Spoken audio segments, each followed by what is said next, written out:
mengejutkan.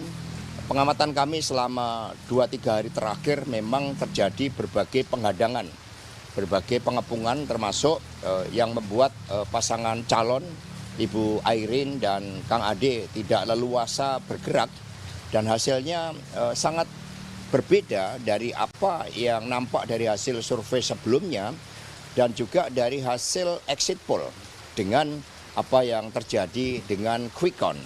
Ini menunjukkan berbagai keanehan dan kemudian kami meminta seluruh simpatisan masyarakat di Banten untuk mengawal dengan sebaik-baiknya. Kemudian yang kedua di Jakarta kami melihat bahwa dari hasil exit poll dan juga quick count yang dilakukan di internal partai menunjukkan pasangan Pramono Anung Rano Karno unggul dan memenangkan 1 putaran.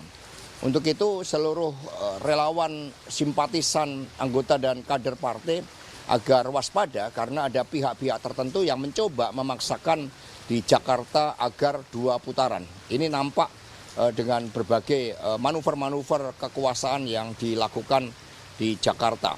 Meskipun kita lihat masyarakat Jakarta relatif terdidik, kemudian melek informasi, daya tahan demokrasi itu berhasil dibangun dengan baik. Kemudian yang ketiga di beberapa wilayah sudah ada laporan seperti Bali berhasil dimenangkan, Sulawesi Utara menang, Kalimantan Barat, NTT menang tipis, kemudian beberapa wilayah seperti Kalteng, Riau itu juga berhasil dimenangkan, di Papua Selatan, di beberapa wilayah Jogja hampir semua dimenangkan oleh PD Perjuangan. Ini menunjukkan bahwa di wilayah-wilayah yang bukan target operasi itu praktis kami bisa menghadapi berbagai tekanan meskipun sumber daya logistik itu sangat terbatas. Karena berbagai pihak yang mengganggu yang mau membantu PD Perjuangan itu mencoba dihambat oleh berbagai telepon dan intimidasi dari Partai Coklat. Jadi kami terus mengawal pilkada ini dan di Sumatera Utara hasilnya juga sangat mengejutkan karena hari ini di Medan banjirnya luar biasa sebagai cermin kegagalan Wali Kota Medan Saudara Bobi Nasution, tetapi kemudian hasilnya sangat berbeda dengan apa yang kami tangkap sebagai gerakan untuk memilih pemimpin yang bebas dari masalah korupsi, bebas dari berbagai persoalan moral.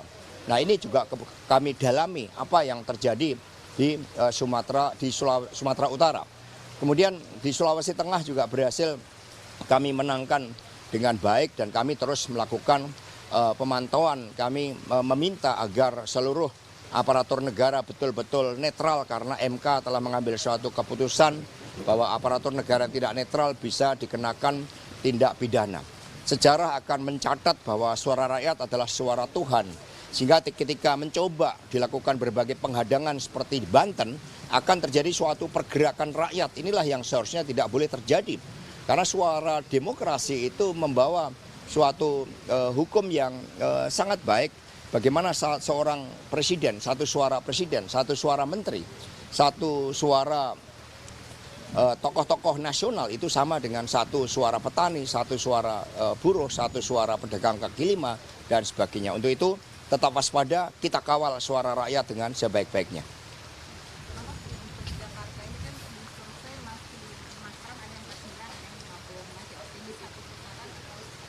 Kami optimis 1 putaran, maka kami katakan, maka mewaspadai seluruh gerakan-gerakan yang mau mencoba memaksakan 2 putaran. Karena ini kan sebelumnya disampaikan oleh Pak Jokowi yang mencoba kalau tidak bisa mengalahkan Mas Pram bagaimana dibuat 2 putaran. Ini dari berbagai informasi terdekatnya, maka kami tegaskan bahwa berdasarkan data-data di internal partai termasuk exit poll, Mas Pram itu 53%. Mas, ada nggak arahan dari Ibu Ketua Umum untuk menyikapi anomali-anomali yang terjadi? Terhadap berbagai anomali, Ibu Ketua Umum, Ibu Megawati Soekarno Putri akan menyampaikan sikap politik beliau yang nanti akan disampaikan kepada rekan-rekan pers. Berarti ada harapannya, ini kan masih terus menunggu hasil akhir yang real gitu ya. Berarti harapannya ada pengawalan gitu ya daripada masyarakat gitu, Pak.